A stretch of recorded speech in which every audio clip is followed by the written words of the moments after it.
Bueno, muy buenas noches a todos. Muchísimas gracias por acompañarnos una noche más a proyectar con estas sesiones de charlas que tenemos gratuitas para todos ustedes. En esta ocasión, agradecer a la arquitecta Marcela González por acompañarnos una noche más en esos temas que tanto nos interesan. Y en esta ocasión vamos a hablar sobre lo que es gestión ambiental en urbanismo y arquitectura. Marce, muchísimas gracias como siempre por dar tu granito de arena, tu arista de conocimiento a todos nosotros y explotar esta gran materia que vos desarrollas. Muchísimas gracias por formar parte de Proyectar. Gerardo. Sí, bueno, muy buenas noches a todos, muchas gracias. Marcela, encantadísimo de que estés otra vez con nosotros. Tus charlas siempre han sido de gran sabiduría y conocimiento para las personas que estamos en Proyectar. Entonces, bueno, me queda más que volver a agradecerte. Ya eres una amiga de Proyectar y una gran colega de Proyectar. Gracias por estar con nosotros y vamos a dejarte el espacio para que des tu charla. Muy buenas noches, Marcela. Muchas gracias. Gracias, buenas noches Gerardo y Tatiana, gracias a todos los que están acá. La noche de hoy quiero compartirles un poco sobre gestión ambiental en urbanismo y arquitectura. Hace unos días, dando clases en una universidad, los estudiantes me preguntaron por qué yo hacía lo que hacía, de cuál era mi compromiso y por qué me pregunto yo también, estoy aquí ante ustedes. Realmente la problemática ambiental a nivel global en este momento es muy seria.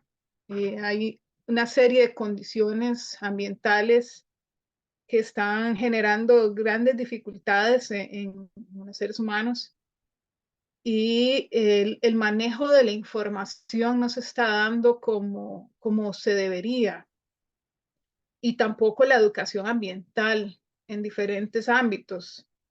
Yo sí me siento muy orgullosa de formar parte de una academia que me abrió las puertas y ahora tengo la oportunidad de enseñar a personas más jóvenes que van a tener el futuro realmente en sus manos, porque son personas que en 5 o 10 años van a estar tomando la batuta de lo que es el urbanismo y la arquitectura en Costa Rica, y así en diferentes partes del mundo muchas personas están tomando acción para educar a las poblaciones más jóvenes. Sin embargo, yo me pregunto qué hacer con los profesionales que ya están más desarrollados o tienen más años en el ámbito y desconocen de la temática. Y justamente la oportunidad que me brindan acá en Proyectar de compartir un poquito de información y de explicarles, por lo menos en la noche de hoy, por qué es tan importante la gestión ambiental en urbanismo y en arquitectura, como siempre y ahora más que nunca, ¿verdad? Entonces, para empezar, primero vamos a ver un video que explica justamente qué es la gestión ambiental.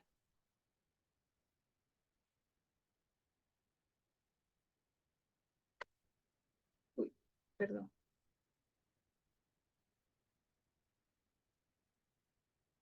La gestión ambiental es la acción de disponer, organizar y usar los recursos existentes garantizando el menor impacto ambiental posible para el desarrollo sostenible. Se busca así establecer una organización capaz de lograr sus fines, sean estos la producción de mercancías o la presentación de servicios, sin provocar daños al ambiente.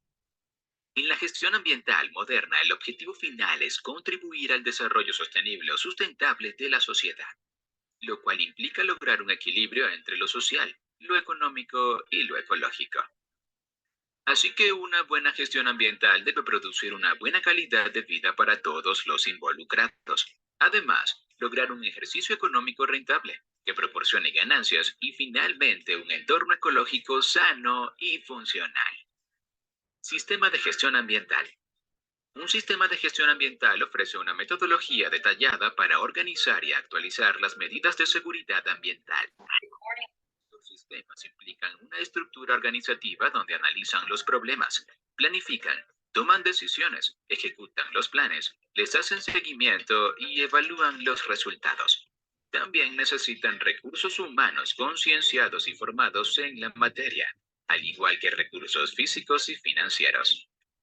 Por otra parte, el sistema debe garantizar un adecuado flujo de la comunicación en todos sus niveles, ya que el centro de todos los sistemas de gestión ambiental es hacer seguimiento a los compromisos ambientales.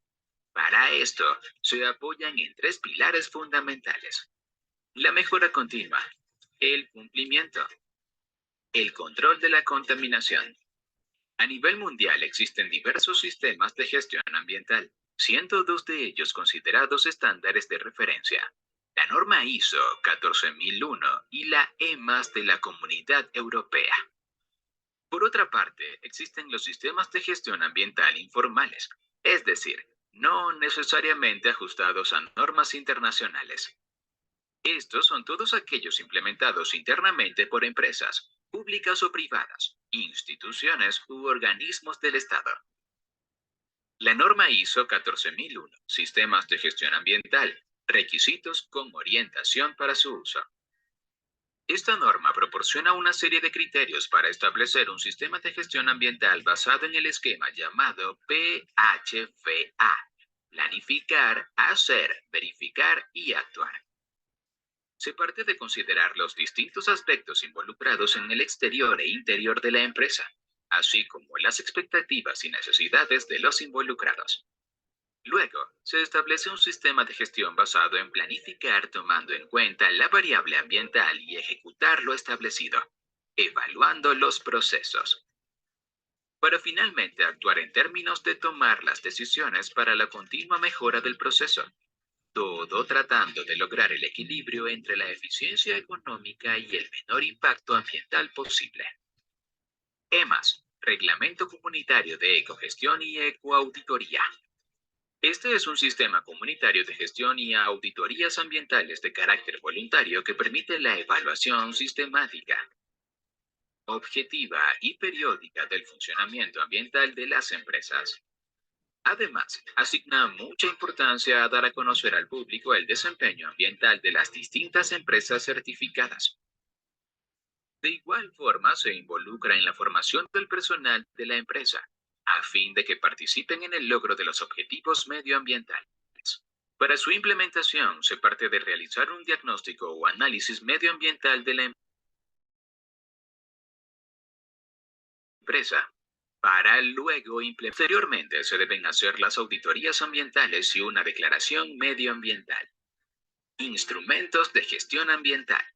Los instrumentos esenciales de toda gestión ambiental son la investigación científica, la legislación, las políticas ambientales, el ordenamiento territorial y las auditorías ambientales, al igual que los análisis de riesgos, las evaluaciones de impacto ambiental, la educación ambiental y los instrumentos económicos. Investigación científica y fuentes de información ambiental. Para poder gestionar adecuadamente el ambiente es fundamental contar con la información científica adecuada. En todo caso, puede incluir estudios de la vida silvestre, del paisaje, de los diversos tipos de contaminantes y muchos otros. Legislación ambiental. Toda gestión ambiental tiene que estar alineada con las leyes y normas vigentes a nivel local, nacional e internacional, por lo que conocerlas es fundamental para quienes aplican la gestión ambiental. Políticas ambientales. La gestión ambiental se trata de lograr determinados objetivos ambientales y los mismos se establecen mediante políticas ambientales. Esto es definiendo ideas centrales que incluyen qué se quiere y cómo se aspira a lograrlo. Ordenamiento territorial. Una gestión ambiental exitosa parte de enmarcar todas las actividades en una adecuada organización del territorio donde se actúa. Esto implica definir los usos potenciales adecuados de cada espacio del territorio de un país, región o localidad. Por ejemplo, no se puede establecer una planta química en las cabeceras de un río. Auditoría ambiental. Esta es una herramienta que permite llevar un control periódico del funcionamiento de las empresas o áreas en cuanto al cumplimiento de las normas ambientales. Consiste en hacer una evaluación o examen del desempeño de cada una de las partes y procesos de la empresa, a fin de detectar fallas y aplicar correctivos. Análisis de riesgos. Este instrumento permite establecer riesgos en los procesos productivos y definir si una determinada forma de hacer las cosas puede causar un daño ambiental. Así se puede cambiar el proceso o prepararse para el posible impacto. Evaluación de impacto ambiental. En este caso, se trata de determinar qué se verá afectado en el ambiente ante un determinado proyecto a desarrollar o ya en desarrollo. De esta forma se pueden introducir correctivos o incluso detener el desarrollo del proyecto. Educación ambiental. Este es un elemento central en toda gestión ambiental, ya que se trata de contar con la colaboración del personal humano en el desarrollo de los procesos. Por tanto, es fundamental educar e informar adecuadamente a todos los involucrados, desde el personal de la empresa, los proveedores, los consumidores, hasta la ciudadanía en general. Eco-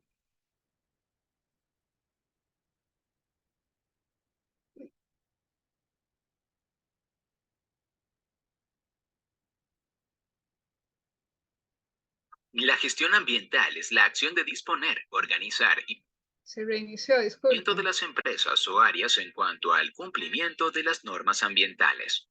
Consiste en hacer frente a todos los involucrados, desde el personal de la empresa, los proveedores, los consumidores, hasta la ciudadanía en general. Económicos. Sin duda, no hay gestión ambiental exitosa si no se cuenta con los recursos adecuados para su ejecución.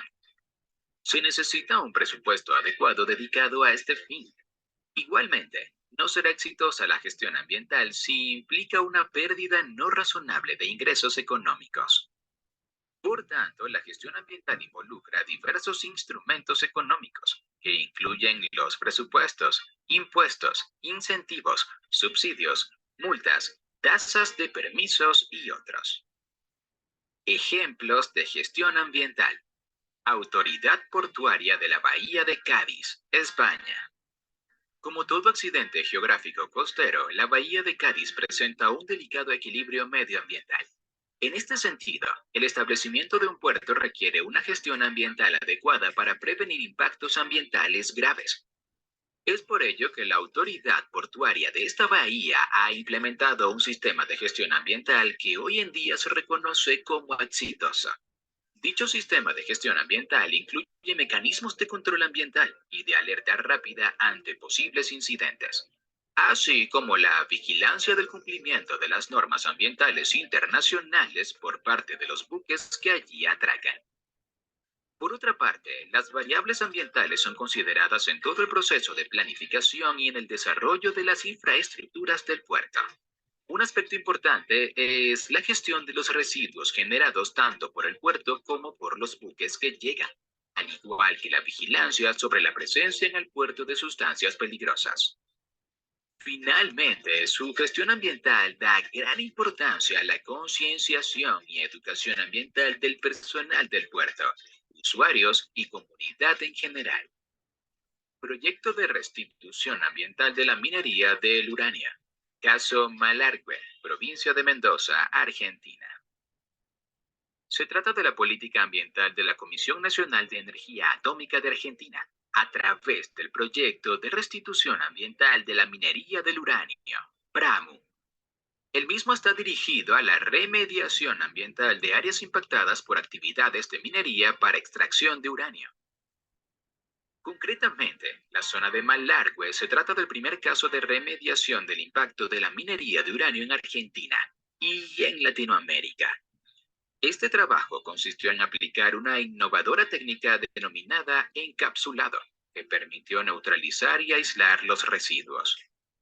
Esto se logra con la aplicación de una serie de aditivos y el recubrimiento con diversas capas de materiales. Finalmente, se construyó encima de este el parque público El Mirador. Empresa Biopapel de México. Esta empresa es la mayor productora de papel de Latinoamérica, contando con 7 plantas en México y 3 en Estados Unidos. Al mismo tiempo, es considerada una de las empresas más exitosas en cuanto a gestión ambiental se refiere en México. Produce papel para empaques, papel para escritura e impresión y empaques corrugados. Implementa un sistema de gestión basado en una estrecha relación y compromiso con sus proveedores, a fin de cumplir las normas ambientales. Entre otras cosas, ha invertido recursos en potenciar el reciclaje de materiales, su política del bosque urbano, obteniendo la materia prima del papel usado. Llega a reciclar anualmente aproximadamente 1.600.000 toneladas de papel.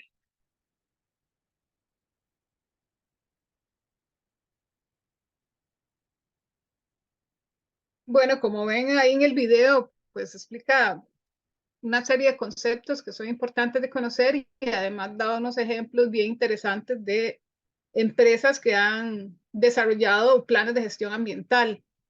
¿Por qué es importante la gestión ambiental?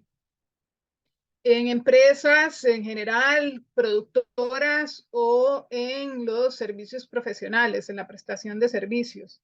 En el caso nuestro, ¿por qué es importante? Porque cada acción que realizamos genera un impacto y deberíamos ser conscientes del impacto que está generando nuestra labor en el medio ambiente. ¿Por qué? Porque esta es la parte más difícil de generar conciencia en las personas, porque todos vivimos en el medio físico en el que vivimos, medio biológico, ¿no? Y cada acción que realizamos genera un impacto en él. Y ese impacto está generando reacciones en el medio de vida nuestro.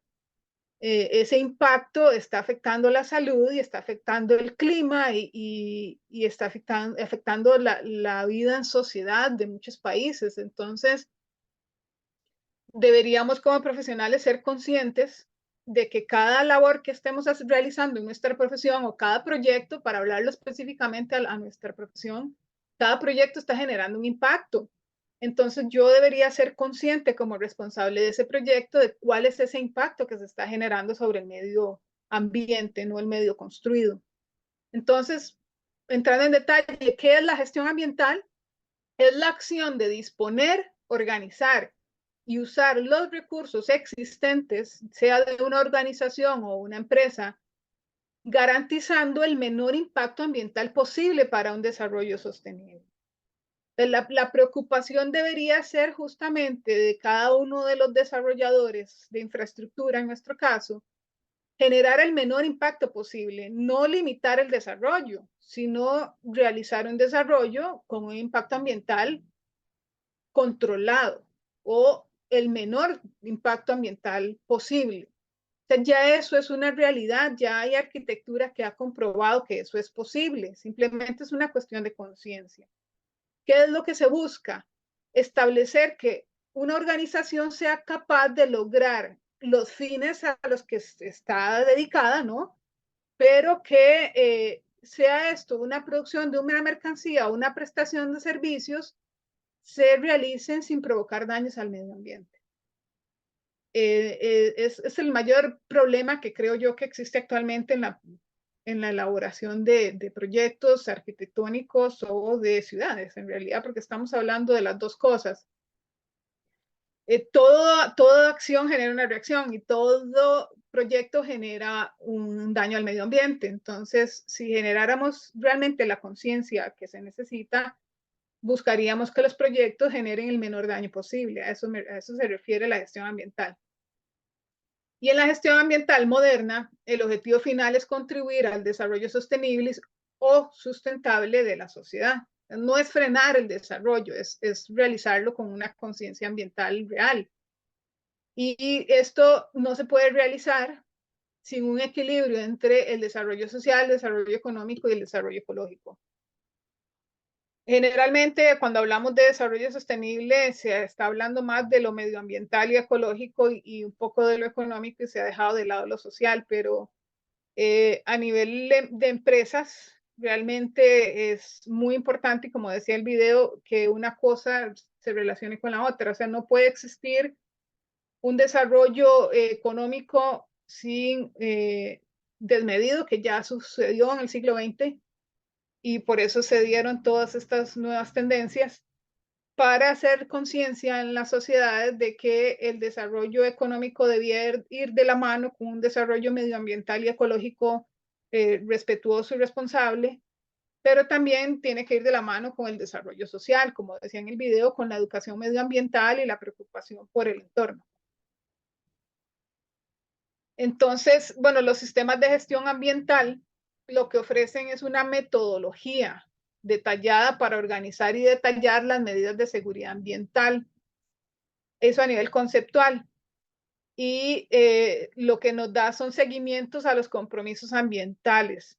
Los compromisos ambientales, para los que hemos trabajado en arquitectura, sabemos que en Costa Rica son los estudios de factibilidad ambiental, llamados D1 y D2, y bueno, las consecuentes modificaciones que se han dado desde que se implementaron.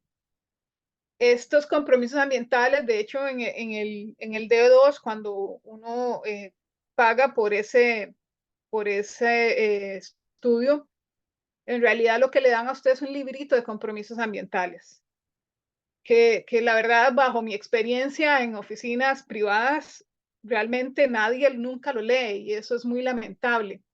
En proyectos pequeños realmente nadie se preocupa por leer los compromisos ambientales y preocuparse un poquito más sobre qué está sucediendo con el proyecto. Es una cuestión de conocimiento, de interés, también de factibilidad económica. Muchas veces pues no hay tiempo para dedicarle tiempo a los compromisos ambientales. En los proyectos pequeños y en los proyectos grandes generalmente se contrata a un profesional especializado en la temática, que es quien se encarga y le da seguimiento a este tema. Entonces tenemos el documento de evaluación ambiental de uno, que es el de proyectos de mayor envergadura, que para la legislación costarricense es el que se utiliza para actividades, obras o proyectos de categoría de alto y moderado impacto. Es impacto ambiental potencial, se clasifica como A, B1 y B2, y eso lo establece el Reglamento General para Procedimientos de Evaluación de Impacto Ambiental del MINAE, en el artículo 9. Y este formulario de uno, que está en línea y se puede revisar, ¿verdad? Es generalmente acompañado por 3 instrumentos técnicos, que es el que realiza el regente ambiental, ¿no? Según lo que se calcule y el resultado de lo que se llama significancia de impacto ambiental. Entonces, se pueden presentar una declaración jurada de compromisos ambientales cuando el proyecto es de mediano impacto, o un plan pronóstico de gestión ambiental, o el estudio de impacto ambiental propiamente, que es un documento bastante extenso en el que se analizan pues todas las condiciones físicas y biológicas del lugar para así definir qué tanto es el nivel de impacto ambiental del proyecto que se está realizando.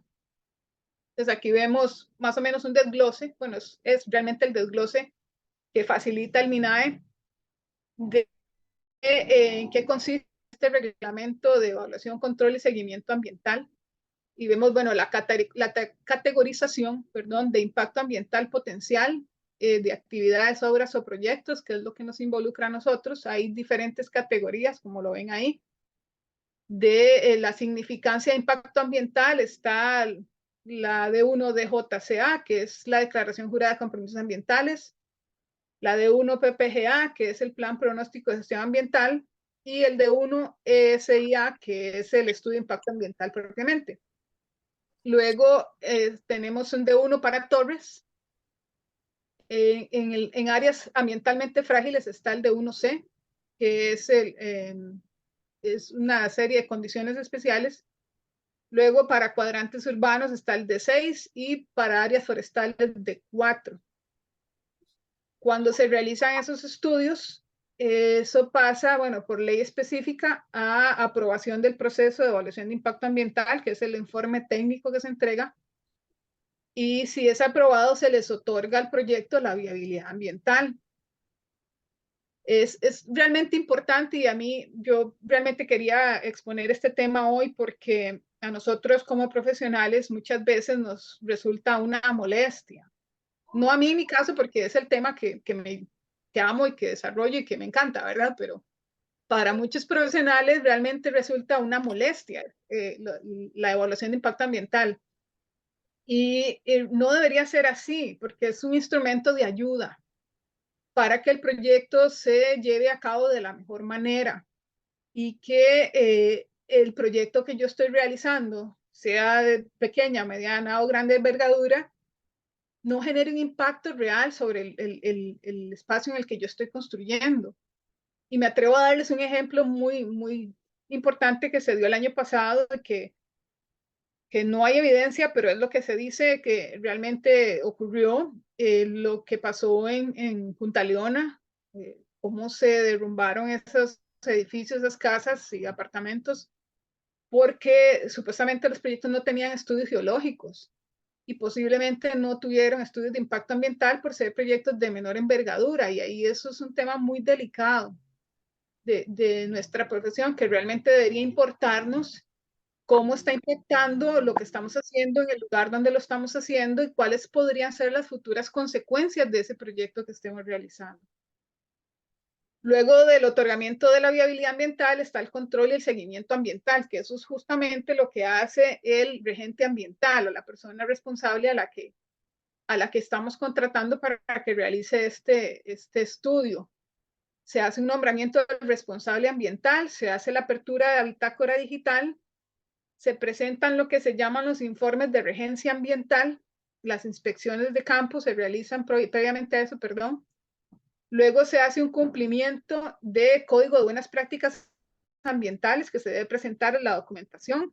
Se presenta esa documentación, se hacen modificaciones y se unifican los expedientes. Y entonces con eso, pues el proyecto estaría cumpliendo con la legislación de variable ambiental según la ley. Realmente, bueno, eso es lo que se busca a nivel de proyectos individuales o también a nivel de proyectos macro, que en Costa Rica realmente se dan muy pocos proyectos de ordenamiento territorial, pero es mucho más fácil cumplir con los estudios de factibilidad ambiental. Sin embargo, y les voy a contar un poquito de mi experiencia personal con el tema de la variable ambiental. Yo estuve participando en la Municipalidad de Grecia para incorporar la variable ambiental en el plan regulador de acá. Y no fue posible. A la fecha, pues ya esa comisión ya se desintegró. No fue posible porque las partes no pudieron llegar a un acuerdo a nivel político. Y el problema realmente ambiental no debería ser un problema político. Y eso lo dije la semana pasada en mi clase a mis estudiantes, que son personas muy jóvenes de 20 años. Les dije claramente, yo considero fielmente de que el estudio de impacto ambiental, la variable ambiental o los temas de medioambientales en general no deberían tener una variable política, nunca, porque somos seres humanos que vivimos en el medio ambiente que nos rodea y la responsabilidad es con la vida, con nuestra calidad de vida en el planeta en que vivimos. No tiene nada que ver con posiciones ideológicas, es una cuestión de vida. Entonces, realmente la política no debería involucrarse realmente en las decisiones ambientales que se tomen. Es necesaria para organizar a los pueblos y tomar decisiones, pero lo medioambiental debería estar un poquito más allá de decisiones meramente políticas, porque en este momento realmente a nivel como seres humanos tenemos que empezar a tomar decisiones muy importantes. El sobrecalentamiento global es real, ya ustedes lo han vivido, lo están percibiendo. Este año y el próximo vamos a tener el fenómeno del Niño, realmente el planeta se va a sobrecalentar mucho más y implica una serie de problemas de efectos climáticos de gran envergadura que ya ustedes vieron, por ejemplo, el deslave en el río de Aguas Arcas, si no me equivoco, cómo se vino una montaña abajo completa porque ya la saturación de los suelos está provocando que el suelo no tenga cohesión y simplemente se derrumban. Y esos son temas muy delicados que merecen realmente estudios de parte de las comunidades y de parte de las municipalidades de cada región. Entonces, bueno, para entrar un poquito en este tema de la variable ambiental en el ordenamiento territorial, porque realmente vamos a ver la gestión ambiental a nivel de territorio y a nivel de arquitectura más adelante. Toda la temática de ordenamiento territorial nace en 1968 con la Ley de Planificación Urbana 4240, que fue el establecimiento de una metodología para incluir la variable ambiental en la elaboración de los planes reguladores. Desde 1968 estamos hablando de esto.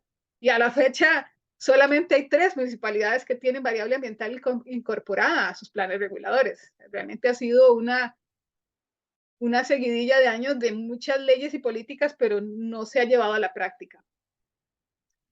Luego, en 1977, se establece la Ley de Zona Marítimo Terrestre, que es la metodología para incluir la variable ambiental, pero en la elaboración de los planes reguladores en zona marítimo terrestre.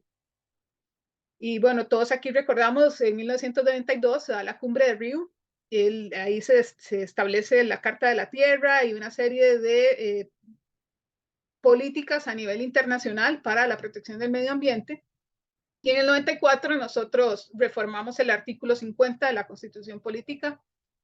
Recuerdo mis primeros años de universidad, me tocó analizar esa reforma en un curso donde realmente se estaba buscando implementar las garantías ambientales a nivel nacional, pero terminó siendo solo la modificación de un artículo donde se decía que teníamos derecho a un ambiente, ¿cómo es? Ambientalmente sostenible y seguro, un equilibrio. No recuerdo bien el artículo completo, pero después de la implantación de este artículo 50 es cuando se empieza a hablar ya más seriamente de que todos tenemos derecho a un ambiente seguro y sostenible. En 1995 se da la Ley Orgánica del Ambiente y se crea CETENA. Luego en 1997 se establece la Ley Forestal y hay un voto en la Sala Constitucional que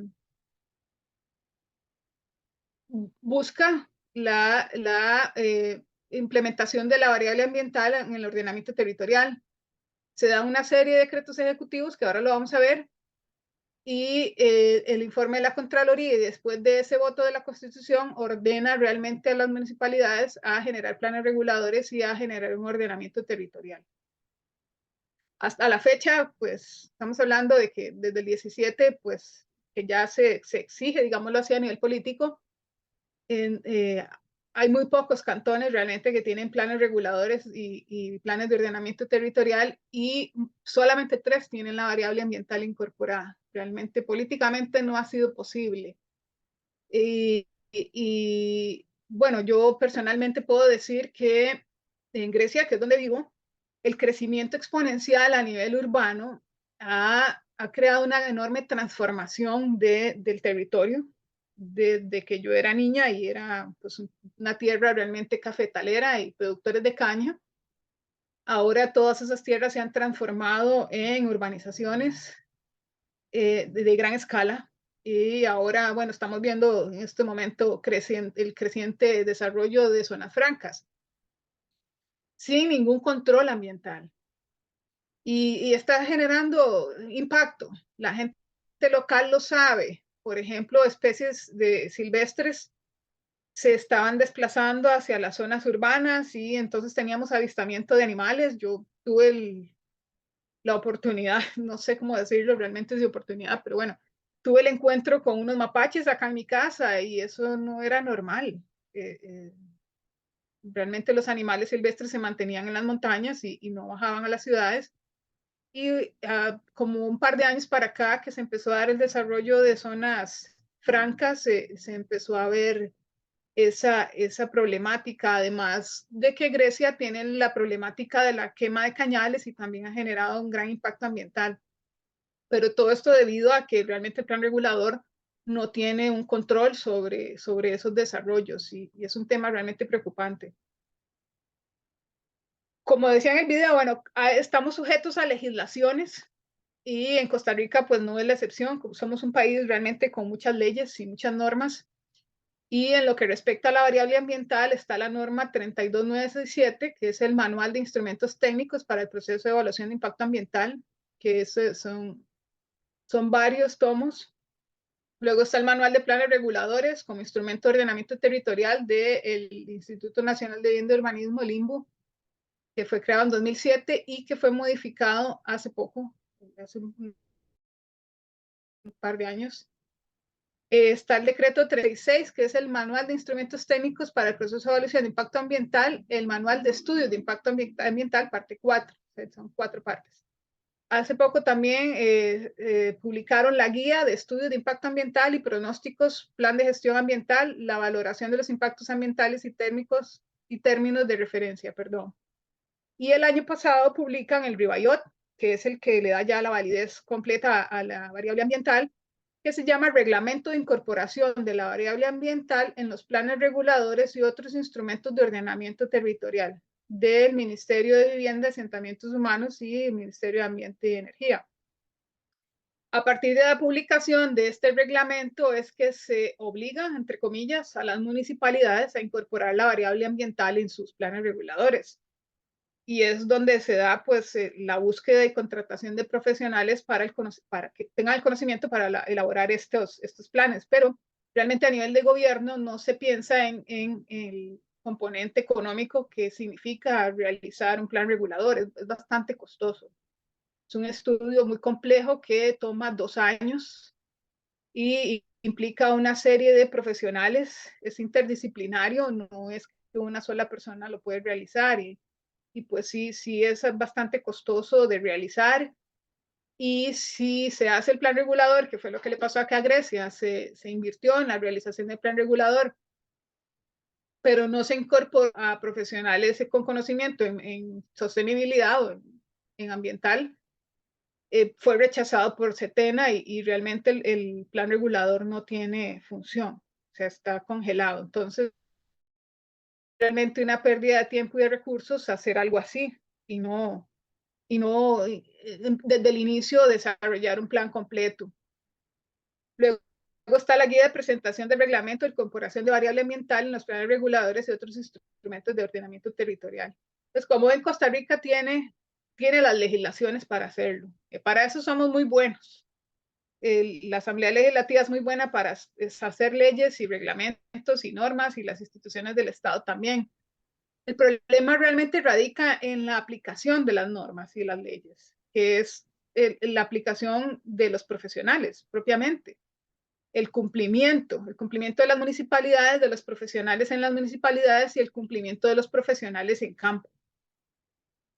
Entonces, esta norma 32967 de la introducción de la variable ambiental en planes reguladores, lo que dice, bueno, es que en toda planificación de uso de suelo que se desarrolle en el país, incluyendo los planes reguladores cantonales o locales, públicos o privados en los que se planifica el desarrollo de actividades, obras o proyectos que pudiesen generar efectos en el ambiente.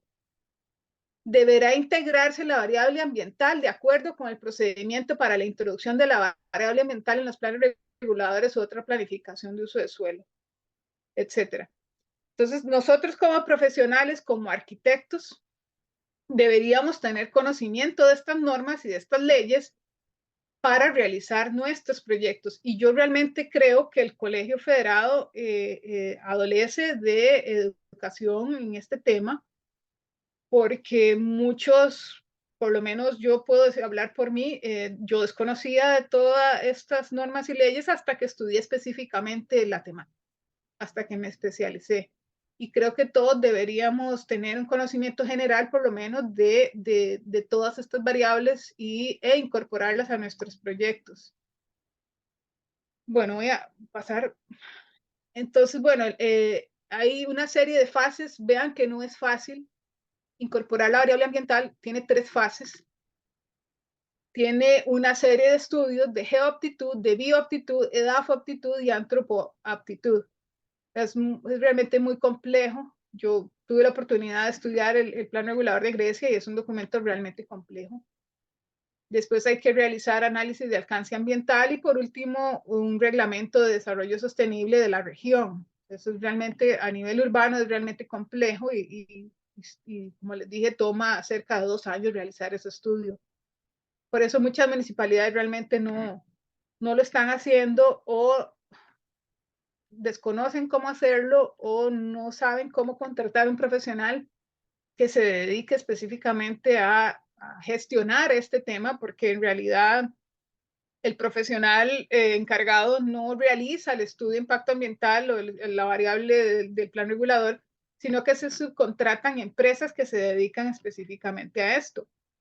Pero yo sí, por mi experiencia, puedo decir que hacen falta profesionales en la temática dentro de las municipalidades que puedan gestionar estos proyectos. Entonces, bueno, eso fue como una visión macro de cómo funciona la gestión ambiental a nivel de ordenamiento territorial, y ahora voy a hablarles un poco de lo que es la gestión ambiental propiamente en urbanismo y en arquitectura, pero no tan macro. Tenemos hasta las 8. Gerardo. No hay problema, puede ser a las 8. Si alguien tiene alguna consulta que le realice en cualquier momento, podríamos estar hasta las 8:30. Ok, perfecto. Faltan 15. Entonces, bueno, voy a hablarles rápidamente de la gestión ambiental de suelo, patrimonio, desplazamientos de energía, agua, zonas verdes y residuos. Entonces, dentro de la gestión del suelo y del patrimonio, lo que se busca a nivel de gestión ambiental del suelo y el patrimonio es un concepto que se llama densificación urbana. Esa es como la meta básica. ¿En qué consiste esto? Y realmente puedo verlo por los ejemplos locales que estoy viviendo. Lo que se busca es rechazar la expansión de las zonas urbanas a zonas de producción agrícola. Es no construir en zonas de producción agrícola, porque realmente el suelo es muy necesario para cultivo. Donde vivo, por eso les digo, aquí se está dando una expansión extensiva hacia zonas agrícolas, y realmente, pues si se estuviera pensando en una gestión ambiental del suelo, lo que se estaría buscando más bien es cómo densificar la ciudad y cómo provocar que las personas deseen vivir más en la ciudad, rechazando esta expansión y revalorizando el patrimonio que ya existe. La renovación, por ejemplo, en algunas ciudades de cascos antiguos, o reestructuración de zonas que son obsoletas, como zonas industriales, en algunos países zonas militares, zonas portuarias. La restauración de zonas en abandono, como en San José, por ejemplo, se podrían recuperar muchas zonas que están en abandono para habitarlas y eliminar o evitar esa expansión extensiva que se está dando, por ejemplo, también en San José hacia zonas más de occidente y al este. ¿Por qué se busca eso? Primero, para proteger el suelo, y segundo, por los desplazamientos, pero ahora lo vamos a ver. Lo que se busca son ciudades compactas, y aquí voy a hacer un paréntesis, no recuerdo ya porque estaba muy ocupada.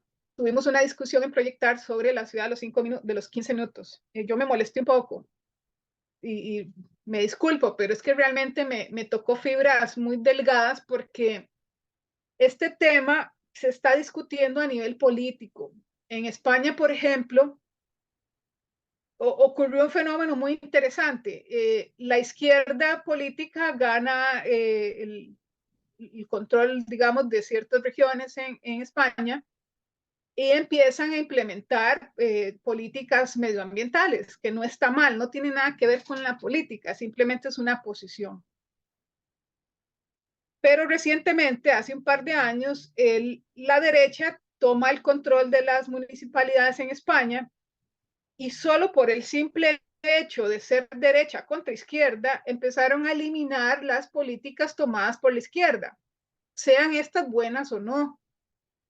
Entonces, todas las políticas medioambientales establecidas por los gobiernos anteriores fueron eliminadas. Y se empezaron a generar una serie de comentarios sobre que todo eso era de izquierda y que estaba mal. Y aquí es donde retomo el comentario que hice al inicio cuando estaba empezando esta charla. Creo firmemente en que la problemática medioambiental tiene que estar lejos, absolutamente, de posiciones ideológicas políticas, porque lo que se está buscando es la calidad de vida de los seres humanos en el medio ambiente. No se está buscando rencillas políticas o diferenciaciones ideológicas. Entonces, la ciudad de los 15 minutos lo que está buscando es que las personas tengamos la dicha, porque para mí es una dicha, de poder desplazarse caminando o en transporte público, realmente no es necesario ni siquiera transporte público, son solo 15 minutos de poder desplazarse a pie del trabajo a la casa, de la casa al supermercado o a los lugares de ocio. O sea, generar ciudades en las que el vehículo no sea necesario, porque realmente el transporte vehicular privado es uno de los motores de mayor contaminación de CO2 en el planeta. Y aunque se sustituyeran todos los carros por carros eléctricos, que es lo que ya está pasando en Costa Rica y es muy interesante el fenómeno, igual van a seguir existiendo los miles y miles de vehículos en las calles y va a ser imposible desplazarse. Entonces, lo que busca con la ciudad a los 15 minutos es que en realidad la gente tenga calidad de vida. Y yo personalmente lo considero algo fantástico. O sea, qué maravilla poder vivir yo en mi casa y poder caminar a mi trabajo y después del trabajo puedo ir caminando al supermercado y de ahí puedo tener un carrito de supermercado para llevar mis alimentos a mi casa y con ayuda de un muchacho, hace muchos años eso era así. Donde yo crecí en mi infancia era así. Nosotros íbamos al supermercado caminando y un muchacho en el supermercado traía las compras en un carrito de supermercado y él se devolvía y usted le daba una propina. Recuerdo porque así fue mi infancia. Entonces realmente no es algo, no es una condición de que se esté buscando limitarle o coartarle la libertad a las personas. Realmente no es eso. Lo que se está buscando es calidad de vida. Como dice acá, favorecer la optimización del uso del espacio, la utilización racional de las zonas naturales, la organización eficaz del transporte público. Es justamente que, como dice acá también, la proximidad de la vivienda, el lugar de trabajo, los servicios y los equipamientos, o sea, tener todo cerca para tener una vida más sana, realmente. Y bueno, no les voy a poner ese video porque no tenemos tiempo, pero él es uno de los alcaldes de París, que él fue el que implementó el concepto de la ciudad a los 15 minutos.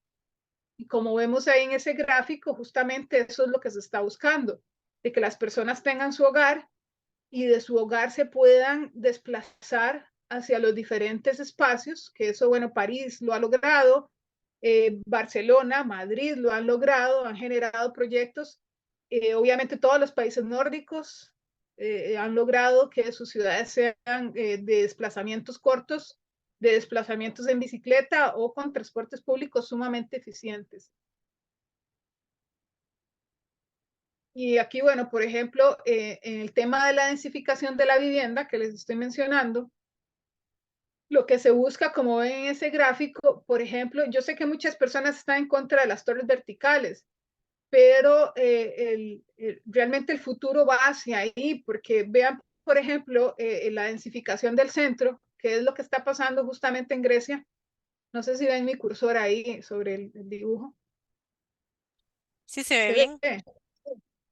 Justamente, por ejemplo, este es el desarrollo de vivienda tradicional, de viviendas en hilera, pareadas y que se componen en el total el terreno. Cuando pensamos en densificación de la vivienda, por ejemplo, en torres verticales, lo que se busca es justamente liberar el espacio para crear zonas de esparcimiento y ocio, y además zonas verdes que ayuden al medio ambiente.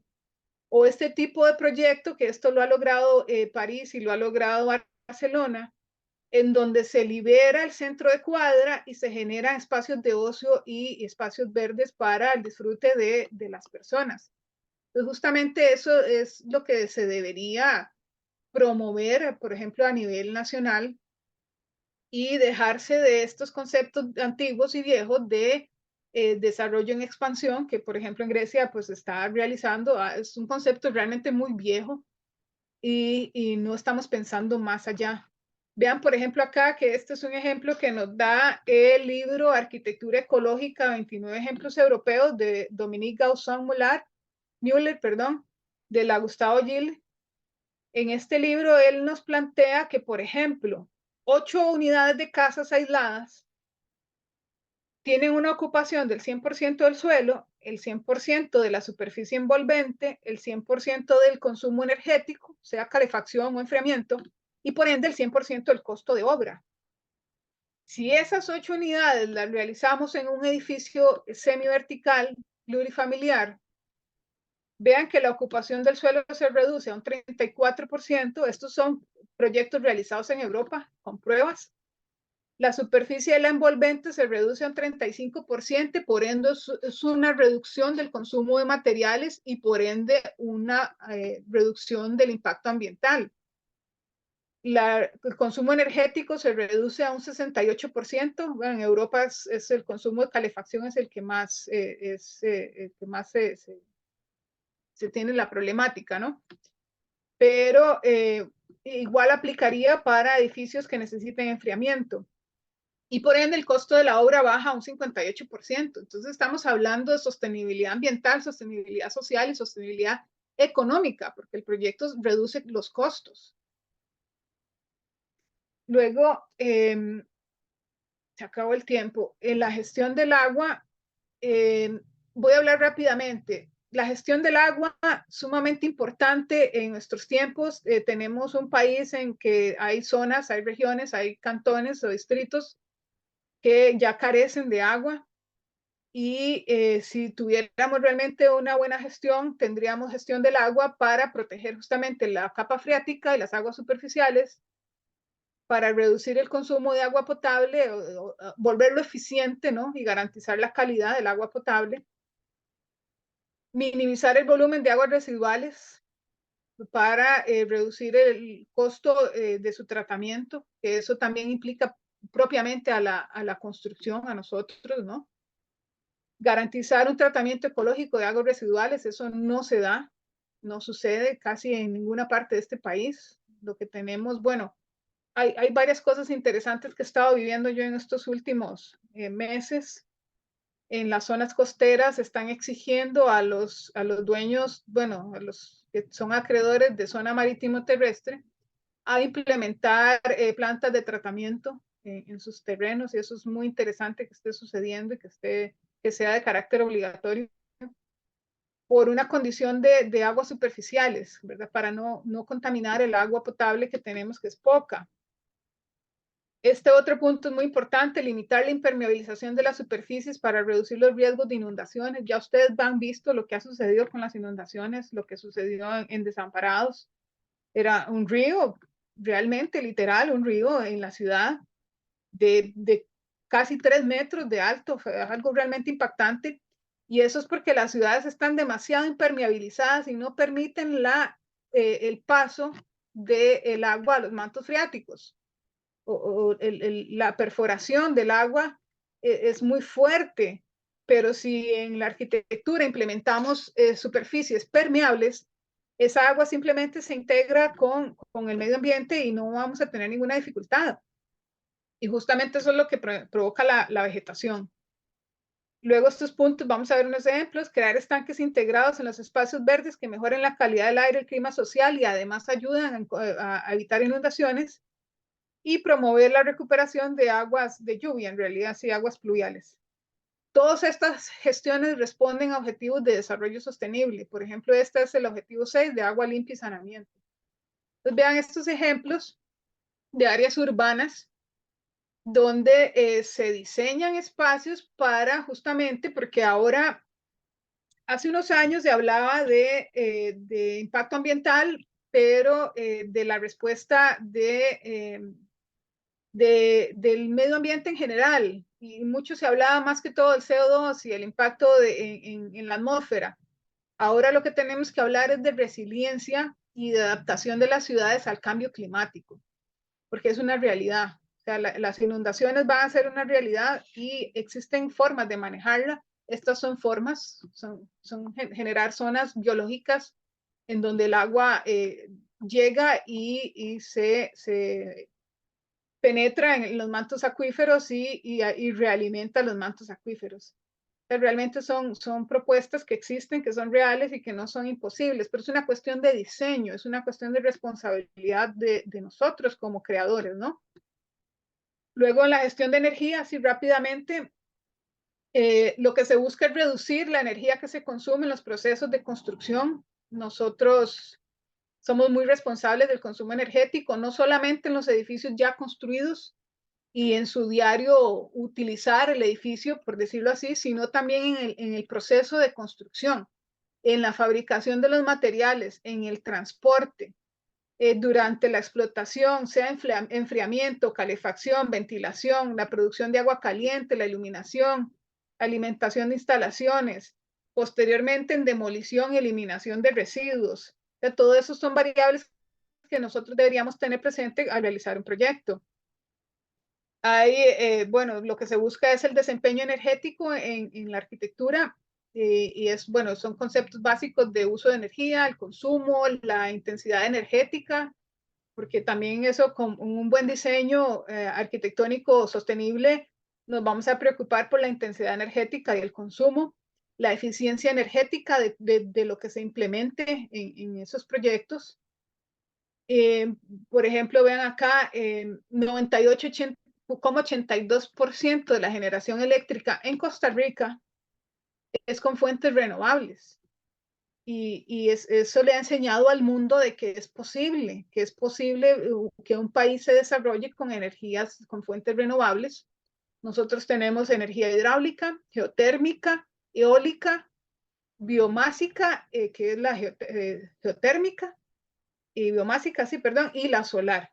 Realmente en Costa Rica se desarrollan todas. No hay mucho tiempo para hablar, realmente esto es un curso académico, entonces les queda en la presentación, lo voy a pasar rápidamente, en qué consiste la gestión de la energía a nivel de energía solar. Luego, la gestión de los desplazamientos, lo que hablamos es justamente lo de las ciudades compactas, reducir o promover, reducir el uso de los vehículos, del transporte individual, promover los medios de transporte colectivos, promover el uso de bicicleta, darle prioridad al peatón. Que realmente yo sí veo algo realmente agradable, y lo he visto en videos que he visto de Europa, de desarrollo de ciudades peatonales, y es muy agradable, porque en el video que no les pasé, pero si lo quieren se los puedo pasar, se ve París donde la gente disfruta de su ciudad, hay espacios para comer al aire libre y del disfrute de todas las personas sin miedo y sin peligro. Luego, reducir la velocidad en los espacios urbanos también es muy importante. Eso para garantizar también que los niños puedan jugar sin peligro. Y una de las estrategias que mucha gente pues ha puesto quejas al respecto a nivel urbano es el limitar el estacionamiento, porque realmente es una estrategia, porque entre menos posibilidades de estacionamiento haya, la gente se limita a usar los vehículos y a caminar. Porque yo le decía a mis estudiantes, ¿cómo es posible que las personas, y lo he visto donde vivo, tienen la panadería a 15 minutos y aún así vayan a comprar pan en carro, cuando podrían caminar y hacer un poquito de ejercicio, despejarse y no gastar y no consumir en el vehículo y no contaminar el ambiente? Es una cuestión de mentalidad. Vean, por ejemplo, estos ejemplos de estos en Londres, cómo se cambió este cruce de vehículos por un diseño propiamente peatonal, donde los vehículos tienen circulación moderada. Ya eso existe, eso es real. Y por ejemplo, es un ejemplo que circula mucho en redes, que realmente se ve como un diseño urbano apropiado puede producir un gran cambio en los espacios urbanos que conocemos. Estos son imágenes de Finlandia, y este es en Holanda, bueno, el uso del espacio, de los transporte público. Realmente crea espacios realmente agradables para estar y para vivir. Y eso es lo que deberíamos buscar en nuestras ciudades latinoamericanas que están viviendo en el siglo XX, ¿verdad? Aún no hemos dado ese paso. La gestión de residuos, me hubiera gustado pues entrar más en detalle, pero en Costa Rica realmente no se ha aprovechado la oportunidad de desarrollo de biogás a raíz de desechos orgánicos, por ejemplo, en la producción de ganado. El ganado produce desechos que producen metano. Y ese metano es altamente contaminante, pero no se está aprovechando la tecnología para aprovechar ese metano y generar biogás que produce biometano para combustibles, para electricidad y para, bueno, básicamente, sí, electricidad, biometano para combustible y electricidad. Este es un ejemplo, pero no voy a entrar en detalle, pero no tengo tiempo. Otra cuestión que quería yo promoverles hoy a ustedes es que en sus proyectos y en sus casas, en sus vidas, es el compost. La gestión de residuos en las viviendas también es sumamente importante. Los desechos realmente, me atrevo a decir que un 80% de los residuos que tenemos son aprovechables y en nuestras casas realmente no tenemos basura, lo que tenemos son desechos desaprovechados. Entonces podríamos tener composta en casa para generar abono para las plantas y separación de residuos para el reciclaje de plásticos, de Tetra Pak y de papeles y cartones en general. Sí, Aquí, Marcela, bueno, Marcela, perdona, ahí te puso Eric, léeme por si tienes que devolverte un poquito. Mira, explicar rápidamente el gráfico de los paneles fotovoltaicos. Muchos habría clientes que, quieren implementar en los proyectos y solo piensan que se trata de paneles. Ahí está el comentario de Eric. No sé si claro. puedes irte un poco atrás Sí, para... esta parte era muy importante, pero es que tengo poco tiempo. No, dale, Realmente, dale. Dale, Marce, tenemos hasta las 8:30. Dale, dale, no hay ningún problema.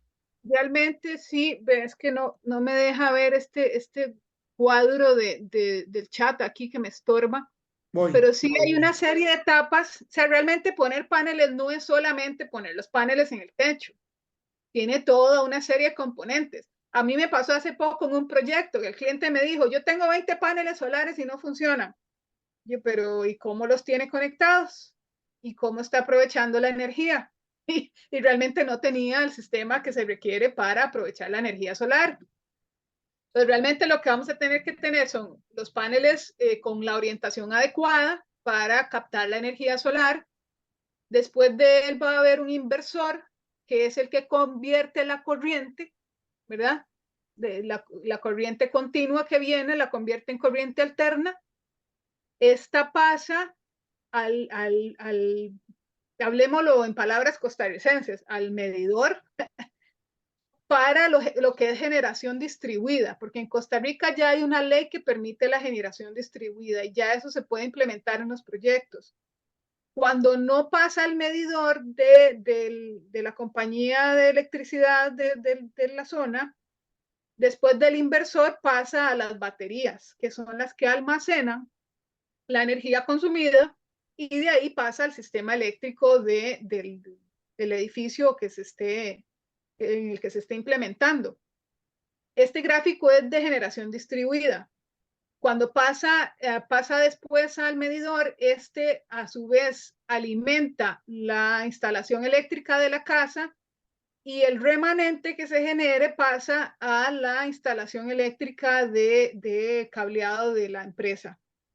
Entonces, ¿en qué funciona? ¿En qué consiste la generación distribuida?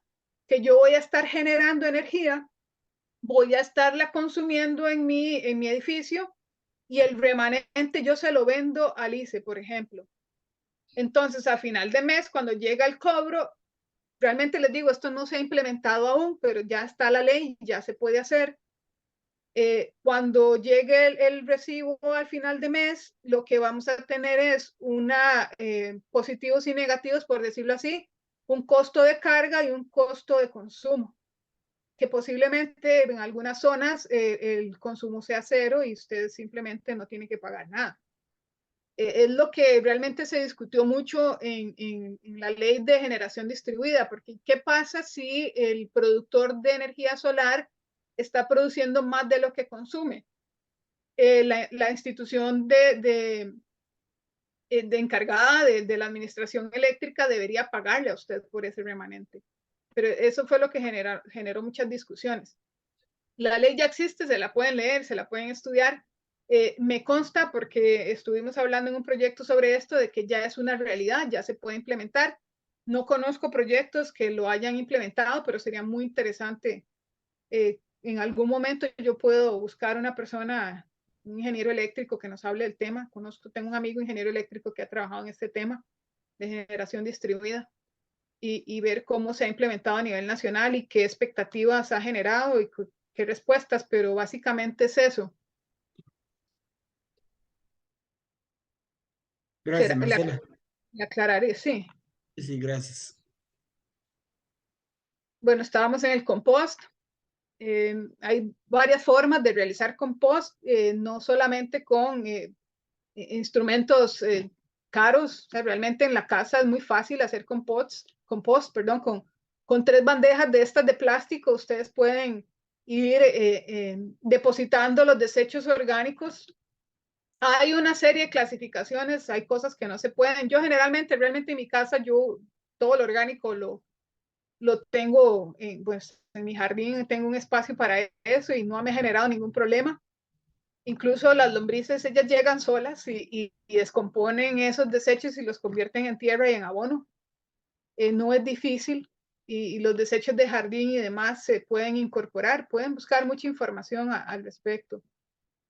Luego, en lo que son zonas verdes, que este es un tema realmente importante y necesario, se ha buscado mucho en los proyectos incorporar la vegetación. De hecho, el Centro Cultural de España tiene un proyecto al respecto muy lindo que es San José Verde. Está buscando cómo enseñarle a la gente a incorporar la vegetación en sus proyectos, en sus casas. Entonces, realmente la vegetación tiene una función reguladora muy importante. A mí me gusta mucho hablar de esto porque los árboles son realmente máquinas mágicas. Ellos absorben el agua a través de las raíces, la redistribuyen al ambiente por evaporación y transpiración, que se llama evapotranspiración. Humidifican el ambiente y en lugares secos realmente lo que hacen es refrescar, porque ellos humidifican el aire. Luego, las masas vegetales regulan la temperatura. Hay reducciones de 1 a 4 grados Celsius en verano, en climas secos. También tienen una función clorofílica, ellos almacenan el carbono, ya ustedes lo saben, y liberan oxígeno. Entonces, realmente la problemática del CO2 en el planeta es porque tenemos falta de bosques. Luego, el follaje de los árboles fija los polvos y gases tóxicos y eso disminuye la contaminación atmosférica. Una solución a las grandes autopistas en general, no solo en Costa Rica, sería tener vegetación en sus perímetros y así eliminar la contaminación que produce en las viviendas aledañas, porque me consta y he recibido algunos comentarios al respecto y lo he visto cómo las viviendas que están en las laderas de autopistas se llenan de hollín, es muy desagradable. También la vegetación contribuye a regular los regímenes de agua y la regeneración natural del ciclo del agua, que eso es sumamente importante y en muchas zonas pues no hay agua porque se han cortado los bosques y se han cortado los bosques para producción de ganado y eso ha generado grandes problemas a nivel ambiental. Y pues como les he dicho varias veces, favorece la alimentación de capas freáticas. O sea, que hay varios ejemplos, bueno, eso realmente es muy detallado, pero de todo lo que los árboles hacen, ya lo han visto ustedes en redes, como realmente un espacio sin vegetación tiene temperaturas superiores a un espacio realmente que está con vegetación. Yo he hecho la prueba y ha sido realmente impactante ver cómo en un área de pavimento o de asfalto las temperaturas pueden estar a 38 grados y me desplazo 1 o 2 metros hacia las zonas de vegetación y están en 30 o 25. Realmente hay una incidencia importante de la vegetación en los espacios construidos. Bueno, no voy a entrar en ese detalle. Y para terminar, la gestión de la vivienda. Entonces, la reforma urbana sostenible, lo que estamos buscando es la participación activa de los habitantes para que ellos tomen las decisiones. En Costa Rica tenemos las asociaciones de desarrollo y realmente las municipalidades deberían darle a las asociaciones de desarrollo conocimiento para implementar, por ejemplo, ahorro energético y de agua en sus hogares, el control de los residuos Así reduciríamos el consumo de transporte para desplazamiento de residuos y reduciríamos las zonas donde se depositan los residuos. Realmente, como les dije, la basura, un 80% es reutilizable. Se reduciría el ruido con un trabajo ambiental apropiado, crear entornos agradables para vivir, mejorar los microclimas gracias a esos ajardinamientos de las vías y en algunos casos de cubiertas. Y para los problemas de agua potable actual, pues deberíamos recuperar las aguas de lluvia para riego y no regar con agua potable, por ejemplo, y tratamiento de aguas residuales para utilización de esas aguas, que de hecho ya se está dando, ¿verdad? Con las plantas de tratamiento, ellas trabajan los residuos y las aguas se llevan un proceso de purificación para poder utilizada en zonas de riego. Y como conclusión, pues lo más importante para mí a través de la gestión ambiental es el papel pedagógico que podemos funcionar, pues no solo las instituciones encargadas, sino los profesionales que tenemos el conocimiento. Debería ser parte de la política incentivar las buenas prácticas medioambientales.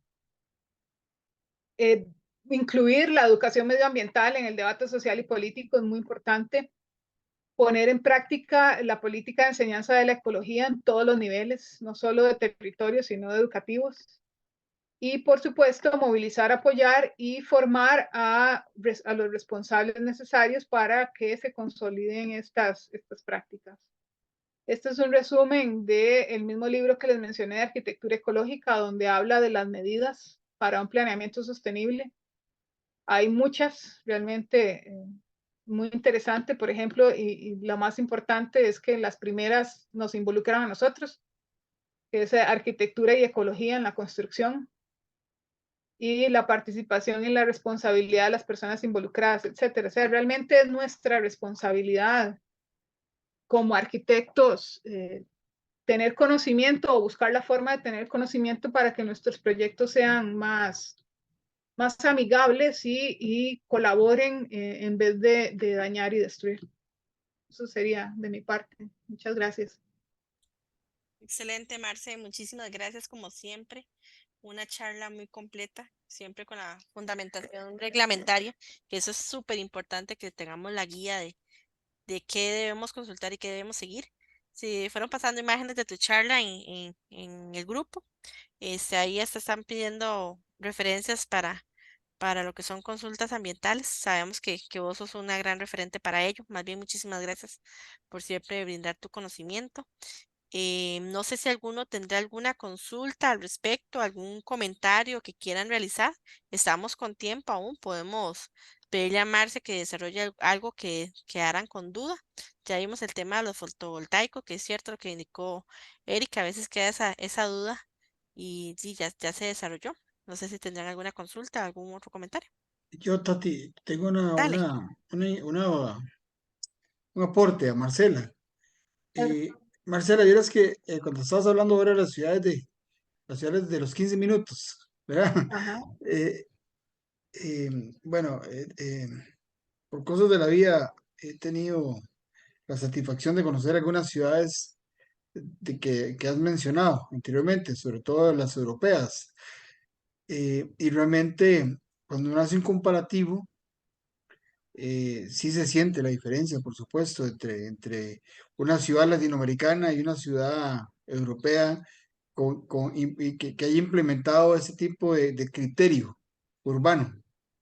Y realmente algo que me llamó mucho la inquietud, que a veces lo practico aquí en San José, aunque ustedes no lo crean, a veces yo voy y camino un poco. El caminar es importante porque uno se vuelve más observador. Entonces, lo que uno en carro muchas veces no mira lo que caminando puede mirar, los pequeños detalles. Eh, Aquí en San José yo he tenido la práctica de vez en cuando caminar un poco y de repente digo, mira, no, eso existía. Yo seguramente pasé por aquí 50 veces en carro, y nunca sentí la sensación que daba este espacio, o daba esta arquitectura con este espacio, con este ambiente natural, con estos árboles, con esta sombra y con y qué rico, ¿verdad? Qué rico. Yo sé que ya se están haciendo algunos intentos en San José de provocar algunas acciones ambientalistas que vayan a cambiar un poco, sobre todo la parte del entorno de la ciudad como tal. Ojalá pudiésemos llegar a crear San José en 15 minutos, ¿verdad? Sería una maravilla del mundo, porque San José es bien o mal, lástima que se ha perdido muchos edificios que no los han conservado, pero todavía se puede rescatar bastantes cosas ahí. Y con respecto a las ciudades de Europa, eh, sí quería contarte que es rico sentir ese ambiente, y se disfruta muchísimo y no deja de ser hasta una terapia para uno, generar ese convivir, más si uno va con familia o va con amistades, entonces se vuelve muy interesante. Tati, no sé si yo creo que se salió, Marcela. Pareciera que sí, se salió Sí. totalmente. Eh, Bueno, ese es mi aporte. No sé si alguno de los compañeros tiene algún aporte también. Pues que Marcela se vuelve a conectar, o alguna observación, algo que nos cuente. Bueno, pareciera que no. Más bien yo creo Eh, que deberíamos de cerrar acá y agradecer a todos por su compañía, por siempre estar presentes en estas noches con Proyectar y que nos llevemos un granito de conciencia y de posible cambio para nuestros proyectos y para nuestro día a día y, ¿por qué no, iniciar desde nuestras casas? Muchísimas eh, gracias a todos por acompañarnos. Tati, no deja de ser un temazo para desarrollar, ponerlo en el tapete hasta en un conversatorio. Podemos hacer un conversatorio de este tema, y que todos los arquitectos que están en proyectar, que tengan que ver con temas de ambientalismo, también se conecten porque podría salir propuestas muy interesantes a través del grupo y a través de los profesionales que son un poquito más especializados en el tema, ¿verdad? Como Marcela, y sé que aquí hay otros profesionales que también tienen que ver con eso. Entonces, bueno, voy a darle acceso a Marcela otra vez, nomás para darle las gracias, Perfecto, sí. y nos vamos a despedir. Marcela, te desconectaste. Sí, qué pena, disculpen. Ok, Marcela, ya nos estábamos despidiendo, pero como te conectaste otra vez, quisiéramos darte las gracias y, Un corte de energía, sí, perdón. Marcela, Tranquila. le estaba comentando a Tatiana que este tema es tan interesante y tan de la actualidad, y tan de la actualidad, el cambio climático y todos estos temas ambientalistas son de mucha actualidad, que podríamos generar un conversatorio, como los que estamos en Proyectar, una vez al mes. Podríamos generar un conversatorio, invitar a profesionales que aparte de usted, o que usted tenga otros profesionales que puedan estar, aunque no sean arquitectos, sino que estén en esto, y que hablemos sobre ese tema tan específico e importante para los arquitectos, porque los arquitectos somos parte de toda esa transformación, ambiental que está sucediendo en el mundo. Entonces, Marcela, ¿podríamos agendar un conversatorio? Claro, Tati, claro, Tati se va- sería muy interesante buscar una opinión política, una opinión de un ingeniero ambiental. Eh, hay tantas personas que conozco Ujú. que andan en la temática. Tengo amigos biólogos que están desarrollando, obviamente, la problemática de cambio climático y trabajan en ello. Entonces, podrían buscar varias personas que no son arquitectos, que podrían enseñarnos un poco más Ok. sobre lo que han investigado y demás. Sí. ¿Nos podrías ayudar, Marcela, también Claro, a que lo hagamos? Ok, claro, Buenísimo. claro. totalmente invitados todos, porque en realidad estuvo muy interesante, y yo sé que todavía te quedas es como ahí con el sinsabor de no darnos más, pero sé que hay mucho más que esto. Marcela, muchísimas gracias. Nuevamente, gracias por todos esos aportes tan valiosos. Como decía mi abuelita, salado el que se lo perdió, ¿verdad? Eh, Pero ahí va a eh, estar la grabación, ya varios están ok, preguntando por la grabación. ok. Marcela, por mi parte, muchas gracias y compañeros, muchas gracias por habernos acompañado esta noche. Gracias, Tati. Buenas noches, muchas gracias. Dejamos de Buenas, grabar, por favor. buenas noches. Gracias a todos. Muchas gracias.